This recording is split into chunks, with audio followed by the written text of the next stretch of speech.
por su permeabilidad temática y formal, se impregna a menudo de valores estéticos y, en consecuencia, su naturaleza textual primigenia, su finalidad persuasiva y opinativa, se ve impregnada en diferentes grados de valores estéticos y da lugar a nuevos géneros discursivos, parcial o totalmente literarios.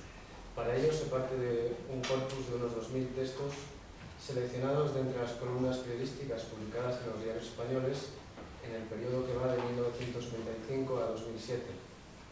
La primera fecha, coincidente con la muerte de Franco, supuso un cambio crucial en la legislación de la prensa en este país y contribuyó al desarrollo sin límites de los géneros de opinión.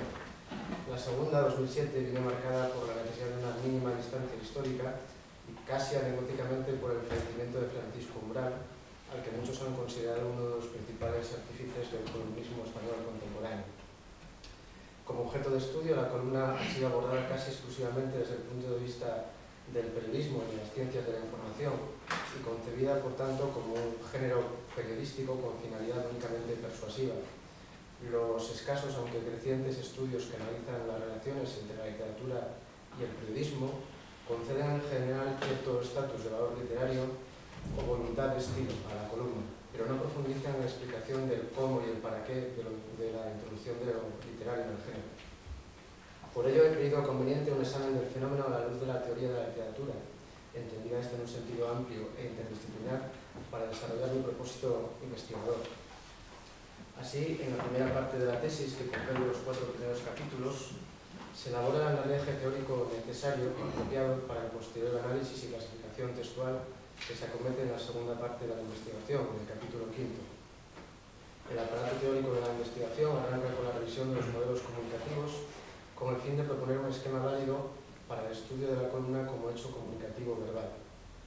Las ideas de la teoría de la relevancia sirven como apoyo para explicar cómo la intención y el uso de las palabras en cada situación enunciativa posibilitan flexibilizar y ampliar el horizonte significativo del lenguaje.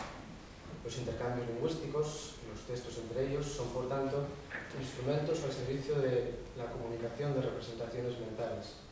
Por ello, en esta investigación se ahonda en conceptos como el de representación mental y el de entorno cognitivo, pero se profundiza igualmente en las particularidades que presenta la columna como acto comunicativo escrito que funciona en el nivel social. En este sentido, hay que considerar la influencia del paratexto y del marco comunicativo en que se viene insertando la columna en las últimas décadas. Dentro del primero, del paratexto, es significativa la variedad de soportes en que se presenta y el cambiante diseño en las ediciones periodísticas.